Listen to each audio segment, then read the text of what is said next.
I never thought I'd be the kind of person to look back on their life and realize they'd been blind to what was right in front of them. But here I am, sitting in my apartment on a rainy Thursday evening, finally understanding that the person I trusted most in the world had been systematically destroying my chances at love for the past 3 years. And the worst part, they did it because they loved me. My name is Alex Chen, and this is the story of how I almost lost everything because I was too afraid to see the truth. It started on a Tuesday morning in September, 6 years ago, when I walked into my first day of graduate school at Columbia University. I was 23, fresh out of undergrad, and absolutely terrified. I'd moved to New York from a small town in Oregon where being gay meant whispered conversations and carefully hidden glances. New York was supposed to be my fresh start, my chance to finally be myself without apology. The orientation room was packed with other nervous graduate students, all of us clutching our welcome packets and trying to look more confident than we felt. I found a seat near the back, hopping to observe rather than participate, when someone dropped into the chair beside me with enough force to make me jump. "Jesus, these chairs are uncomfortable," the person said, shifting around dramatically. "You'd think with the tuition they're charging they could spring for seats that don't feel like medieval torture devices." I turned to look at my new neighbor and felt my breath catch slightly. He was striking in that effortless way some people are, with dark curly hair that looked like he'd just run his fingers through it, warm brown eyes, and a smile that seemed to take up half his face. He was wearing a vintage band t-shirt and jeans that had clearly seen better days and somehow made the whole ensemble look intentional. "I'm pretty sure torture is part of the graduate school experience," I replied, surprising myself with how easily the words came out. He laughed, a genuine sound that made his eyes crinkle at the corners. "Fair point. I'm Marcus, by the way, Marcus Sullivan. I'm here for the English Lit program, which means I've signed up for at least 5 years of intellectual torture along with the physical kind. Alex Chen, computer science, so my torture will be more technical in nature." "Ah, a STEM person. I promise not to hold it against you if you promise not to judge me for my inability to do basic math." And just like that, we were friends. I wish I could say I recognized that moment for what it was, the beginning of the most important relationship of my life. But I was too busy being relieved that someone was actually talking to me, that I might not spend my entire graduate school career eating lunch alone in the library. Over the next few weeks, Marcus and I became inseparable. We discovered we lived in the same apartment building. He was on the 4th floor, I was on the 6th. We fell into an easy routine of morning coffee runs, late-night study sessions at the 24-hour diner on Amsterdam Avenue, and weekend explorations of the city. Marcus knew New York in a way I never could, having grown up in Brooklyn.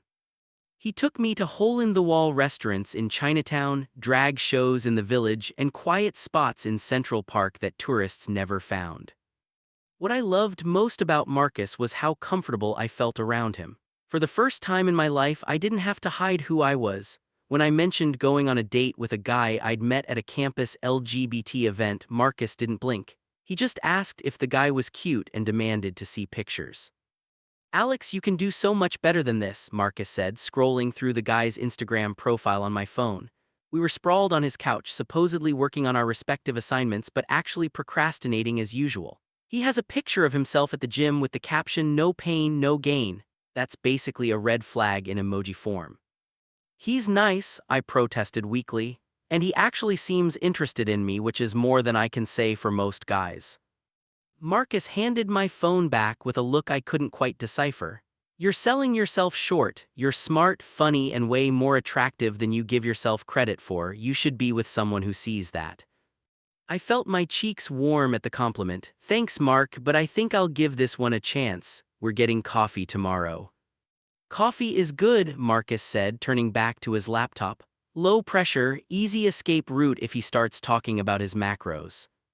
The date with gym guy, whose name was actually Derek, went fine. Not amazing, not terrible, just fine. He was nice enough, talked a lot about his workout routine, and seemed genuinely interested when I explained my research on machine learning algorithms. We parted ways with a vague promise to do it again sometime, and I felt relieved more than anything else.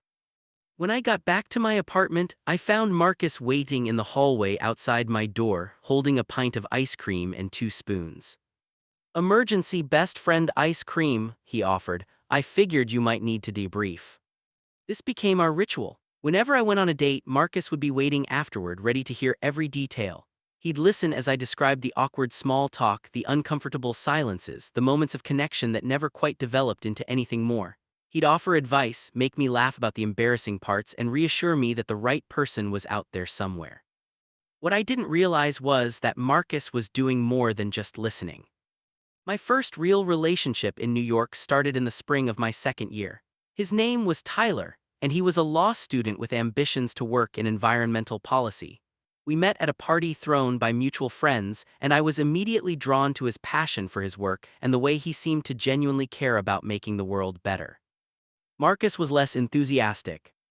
"There's something about him I don't trust," Marcus said when I told him Tyler had asked me out.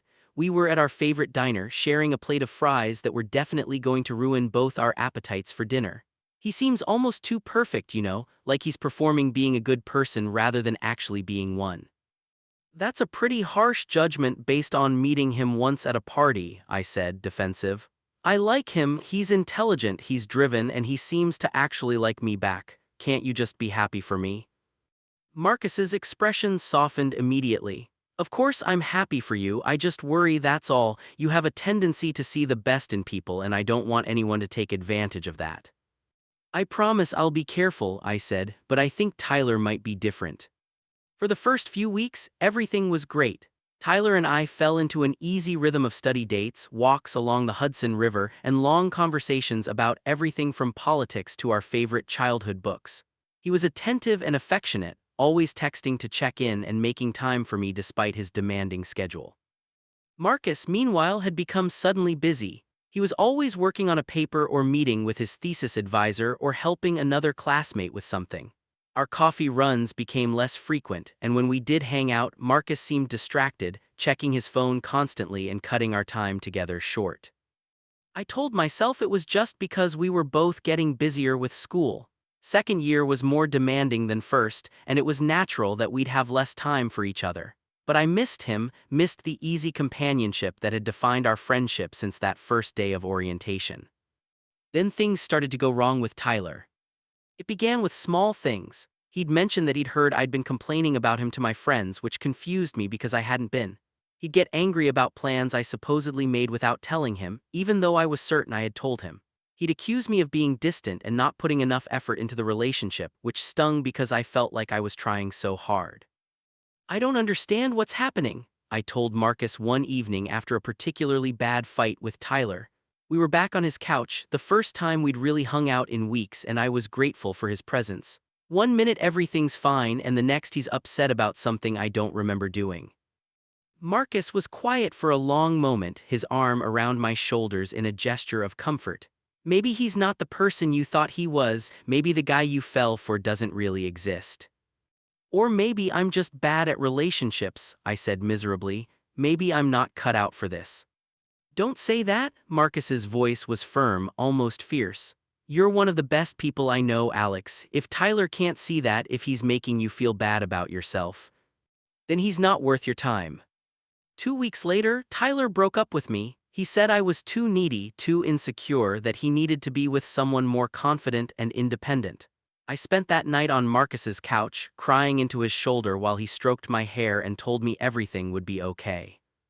"You deserve so much better than him," Marcus whispered. "Someone who sees how amazing you are, someone who would never make you feel like you're not enough." Over the next year, the pattern repeated itself. I'd meet someone, things would start well, and then they'd inevitably fall apart. There was James, the artist who suddenly decided he needed to focus on his work and couldn't handle a relationship. There was Chris, the teacher who broke up with me via text after 3 months, saying we wanted different things. There was David, the journalist who ghosted me after our fifth date with no explanation. Each time, Marcus was there to pick up the pieces. He'd show up with ice cream or wine or my favorite Thai takeout. He'd let me vent and cry and question everything about myself. He'd remind me that I was worthy of love, that the right person was out there, that I just hadn't found them yet. "Maybe I'm cursed," I joked one night after David's disappearing act. "Maybe I'm just destined to be single forever." "You're not cursed," Marcus said. He was looking at me with an intensity that made something flutter in my chest, though I couldn't identify what. "You're one of the most incredible people I've ever met. The problem isn't you, it's that you keep choosing people who aren't capable of appreciating what they have." "Then help me choose better," I said. You're my best friend, you know me better than anyone, who should I be looking for? For a moment, something flickered across Marcus's face, hope, maybe, or fear, or some combination of the two. But then it was gone, replaced by his usual easy smile. Someone who makes you laugh, he said. Someone who gets your obscure references and doesn't mind when you work late on your projects. Someone who knows how you take your coffee and remembers the names of all your family members even though they're confusing. Someone who wants to be your partner, not your project. You're describing you, I said, laughing. Maybe I should just marry my best friend and call it a day. I meant it as a joke, but Marcus didn't laugh. Instead, he looked at me with an expression I'd never seen before, raw and vulnerable and so full of longing that it took my breath away. Maybe you should, he said softly.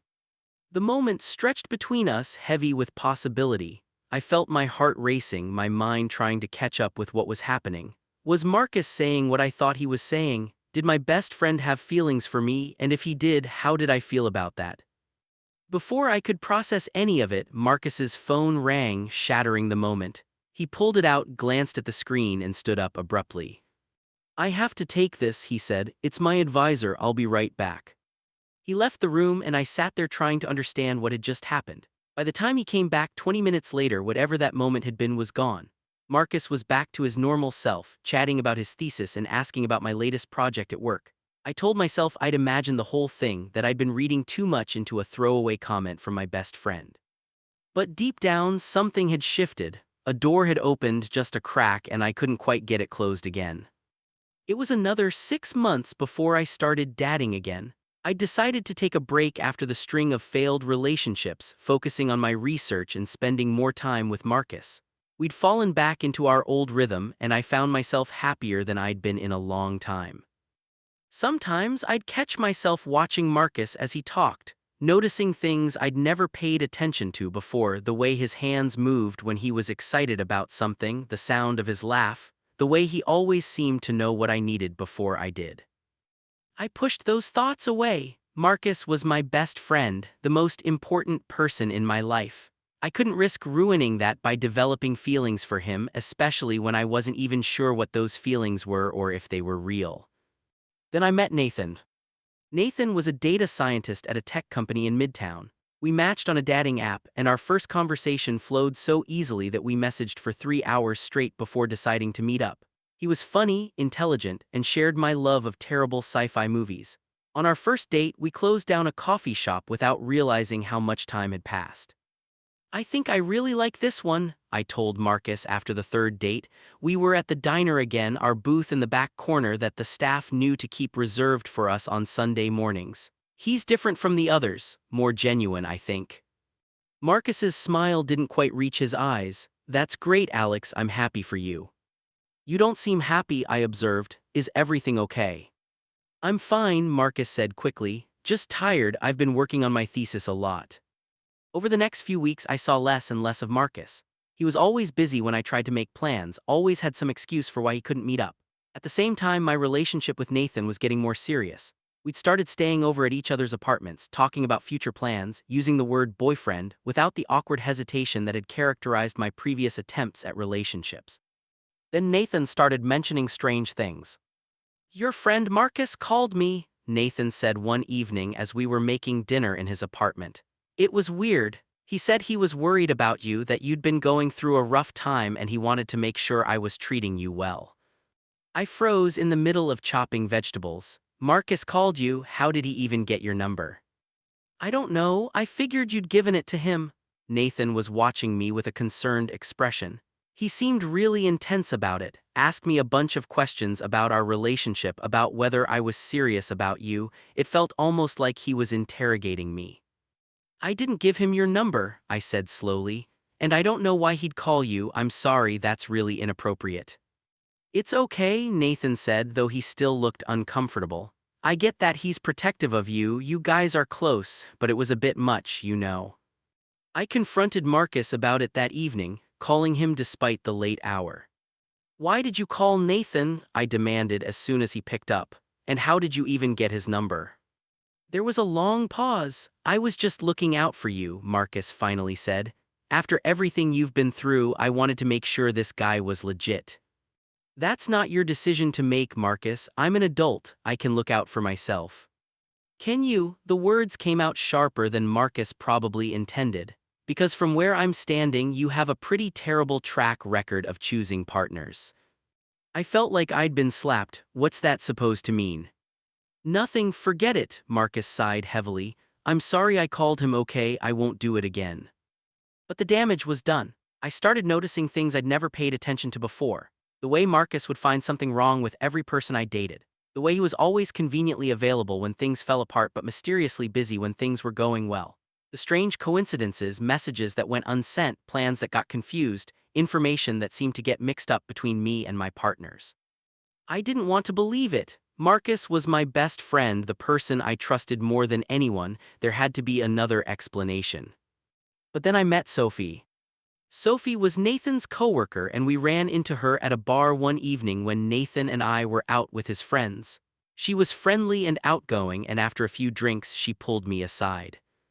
I'm so glad Nathan found someone, she said. After what happened with your friend, I wasn't sure he'd want to keep seeing you. My blood ran cold. What do you mean, what happened with my friend?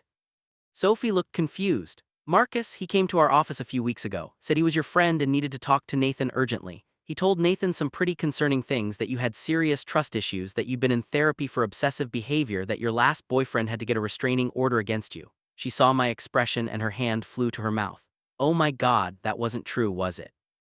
None of that is true, I said, my voice barely above a whisper. None of it. Nathan thought it was weird, Sophie continued, clearly distressed. But Marcus was so convincing and he seemed to know so much about you. Nathan did some research, tried to verify things. And when he couldn't find anything to support what Marcus said, he decided Marcus was lying. But if he hadn't cared enough to check if he just believed Marcus, she trailed off, not needing to finish the sentence. I felt sick, thank you for telling me. That night after Nathan fell asleep, I lay awake staring at the ceiling, pieces of a horrible puzzle clicking into place. All those failed relationships, all those strange coincidences and misunderstandings, all those times Marcus had been there to comfort me, to tell me I deserved better, to convince me that the problem wasn't me. It was him, it had always been him. I waited 3 days before confronting Marcus. 3 days of anger and hurt and betrayal churning in my stomach. 3 days of going through our friendship in my mind, trying to figure out what was real and what was manipulation. 3 days of Nathan holding me while I cried, assuring me that whatever had happened, we'd get through it together. I went to Marcus's apartment on a Saturday afternoon. I knew he'd be home. He spent Saturday afternoons working on his thesis, had done so for as long as I'd known him. I used the key he'd given me 2 years ago, the key I'd been so honored to receive because it felt like such a symbol of trust. The irony wasn't lost on me. Marcus looked up from his laptop when I walked in, and his smile faded immediately when he saw my expression. Alex, what's wrong? I talked to Sophie, I said. My voice was steadier than I'd expected. Nathan's coworker, she told me about your visit to his office. The color drained from Marcus's face. For a long moment he just stared at me and I watched him cycle through responses, denial, excuses, explanations.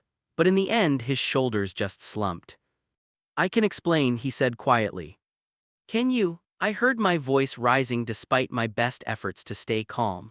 Can you explain why you told my boyfriend that I was obsessive and needed a restraining order? Can you explain why you called him pretending to be concerned when you were actually trying to sabotage my relationship? Can you explain any of this, Marcus? I was trying to protect you, Marcus said, but the words sounded hollow even to him.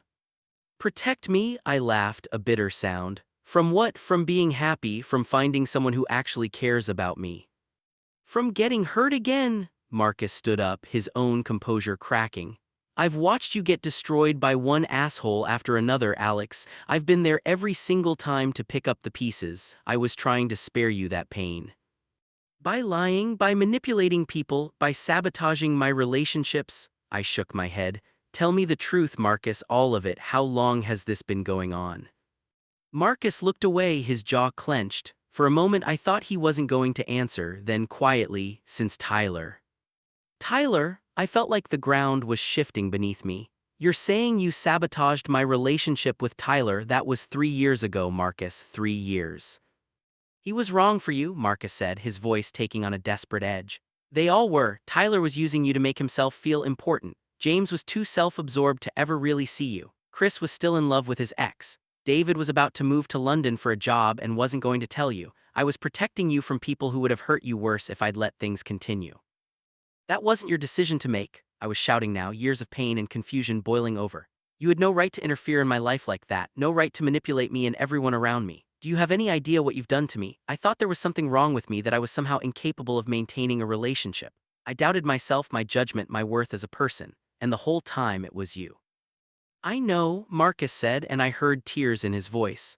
I know, and I hate myself for it, but I couldn't stand watching you with them, Alex. I couldn't stand seeing you give your heart to people who didn't deserve it, who would never love you the way. He stopped abruptly, but the damage was done. The way you do, I finished for him, my voice cold. Is that what this is about, Marcus? You're in love with me. Marcus's silence was answer enough. I sank onto the couch, my legs suddenly unable to support me. How long? Since the beginning, Marcus whispered. Since that first day of orientation when you made that joke about torture being part of the graduate school experience, I knew right then that I was in trouble. 6 years, I couldn't process it. You've been in love with me for 6 years, and instead of telling me, you decided to destroy every chance I had at happiness with someone else. I tried to tell you, Marcus said desperately. That night when you joked about marrying your best friend, I almost said it then, but then my phone rang, and by the time I came back, the moment was gone. And then you started dating Nathan, and I thought maybe if I could just show you that he wasn't right for you either, you'd finally see that the person you were looking for was right here. Stop, I cut him off. Just stop. Do you hear yourself? You sound like a stalker, Marcus. You sound like every creepy guy who thinks they're entitled to someone's love just because they want it badly enough. That's not, Marcus started, but I held up my hand. I need to ask you something, and I need you to be honest with me. All those other relationships that failed, Tyler, James, Chris, David, the others I didn't even mention, what did you do? Marcus closed his eyes. I told Tyler that you'd been talking about how boring you found his environmental work. I told James's ex where he'd be on a night you two had plans, knowing they'd run into each other and reconcile. I created a fake social media profile and sent Chris messages pretending to be you, saying things I knew would scare him off. I found out David was planning to propose moving to London together and sent him anonymous messages making it seem like you'd been trash-talking him to your friends. Each confession felt like a physical blow. And Nathan, what were you planning to do to Nathan? I'd already done it, Marcus said miserably. The visit to his office. I thought if I could plant enough doubt, make him question whether you were stable enough for a relationship, he'd break up with you before things got too serious. But he actually cared enough to verify my claims, to give you the benefit of the doubt. That's when I realized he might actually be different. And instead of backing off, you doubled down. I felt numb, like I was watching this conversation happen to someone else. Even after you saw that Nathan was good for me, that he made me happy, you still tried to ruin it. I'm sorry, Marcus said, and he was openly crying now. I'm so sorry, Alex, I love you. I've loved you for so long and I didn't know how to handle it. Every time I saw you with someone else, every time you told me about a date or a kiss or falling for someone, it felt like my heart was being ripped out. I know that doesn't excuse what I did. I know I'm a terrible person. But I need you to understand that everything I did because I love you. That's not love, I said quietly. Love doesn't manipulate, it doesn't lie and scheme and sabotage. Love wants the other person to be happy even if that happiness doesn't include you. What you did wasn't love, Marcus, it was obsession, and it was cruel. Please, Marcus begged. Please don't leave. I know I messed up, but we can fix this. I'll never interfere again, I promise. I'll support you and Nathan. I'll be the friend I should have been all along. Just please don't walk away from 6 years of friendship. I stood up, my decision made. Those 6 years were a lie. The person I thought was my best friend, the person I trusted more than anyone, that person doesn't exist. You've been manipulating me from the start, Marcus, making yourself seem indispensable by creating problems only you could solve. I don't even know who you really are. You do know me, Marcus insisted. Everything else was real, our friendship, our conversations, all the good times we had, that was all real. The only lie was that I didn't tell you I loved you. The only lie? I laughed bitterly. The only lie is massive, Marcus. It colors everything else. Every time you comforted me after a breakup, were you actually concerned, or were you celebrating another obstacle removed? Every time you gave me advice about dating, were you actually trying to help or were you steering me toward failure? I can't trust a single thing you've done or said." "What about what you feel?" Marcus asked desperately. "That night when you joked about marrying your best friend, there was something there, Alex. I saw it. You felt it too." Had I thought back to that moment, trying to separate my actual feelings from the manipulation. From the years of Marcus positioning himself as the only person who truly understood me. Had I been developing feelings for him, or had he simply made himself so central to my life that I couldn't imagine existing without him? "It doesn't matter what I felt or didn't feel," I said finally, "because whatever was between us, you destroyed it. You made it impossible for me to trust you, and without trust, there's nothing." "Please, Alex. I need you to stay away from me," I said.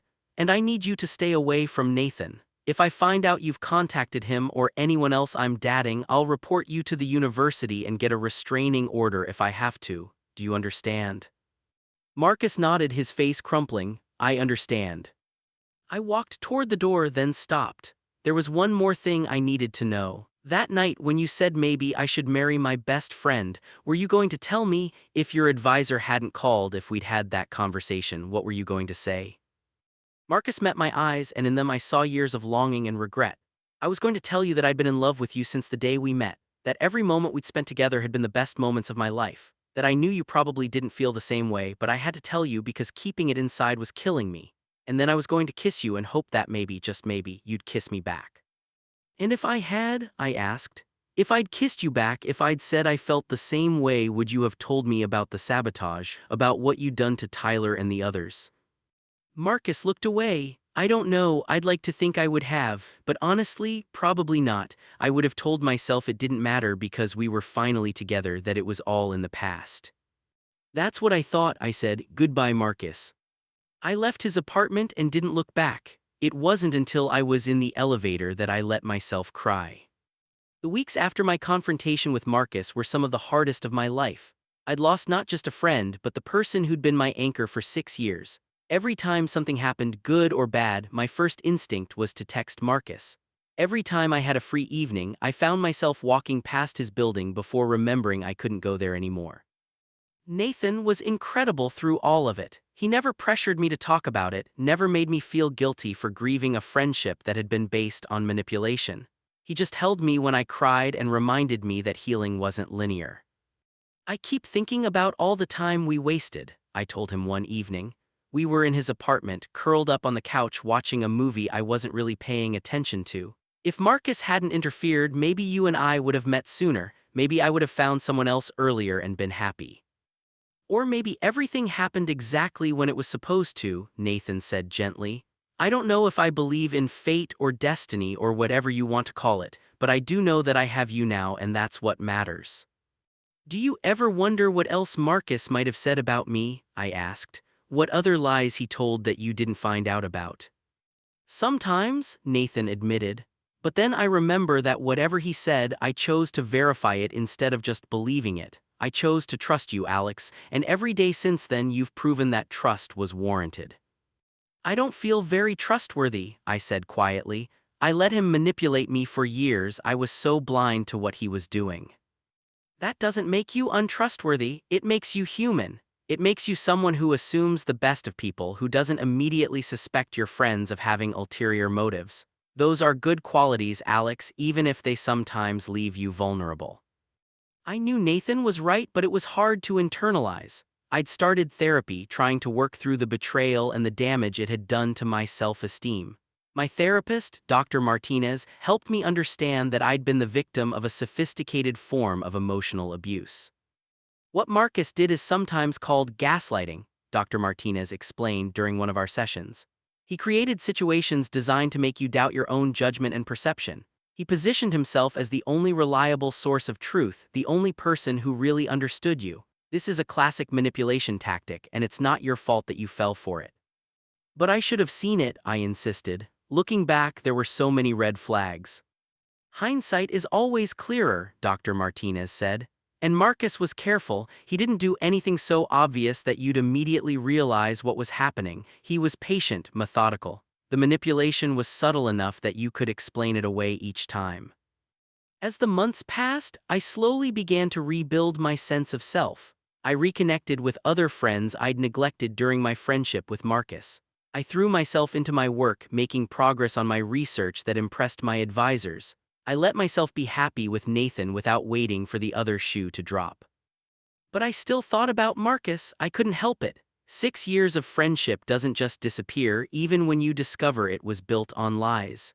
I found myself wondering how he was doing, whether he'd moved on, whether he ever thought about me.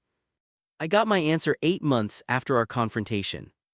I was at a coffee shop near campus working on my laptop when someone sat down across from me.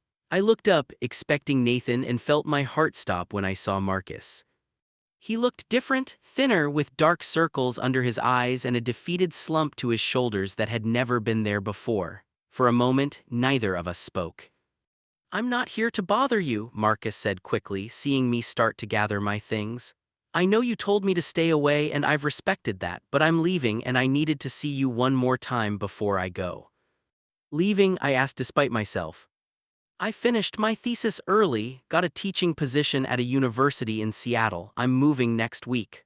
Marcus looked down at his hands. "I couldn't stay here, Alex. Everywhere I go, I see you. Every place we went together, every memory, it was killing me." "Good," I said, and I was surprised to find I meant it. Not because I wanted him to suffer, but because it meant he was finally facing the consequences of his actions. "You should leave. You should have left months ago." "I know." Marcus was quiet for a moment. "I'm not here to ask for forgiveness. I know I don't deserve it. I just wanted to tell you that I've been in therapy, trying to understand why I did what I did, how I let myself become that person, and I wanted to thank you." "Thank me?" I couldn't keep the disbelief out of my voice. "For what?" "For telling me the truth, for not letting me get away with it, for caring enough to be angry instead of just walking away quietly." Marcus finally met my eyes and I saw genuine remorse there. "You were right about everything you said. What I did wasn't love, it was obsession and control and 100 other toxic things. Real love wants the other person to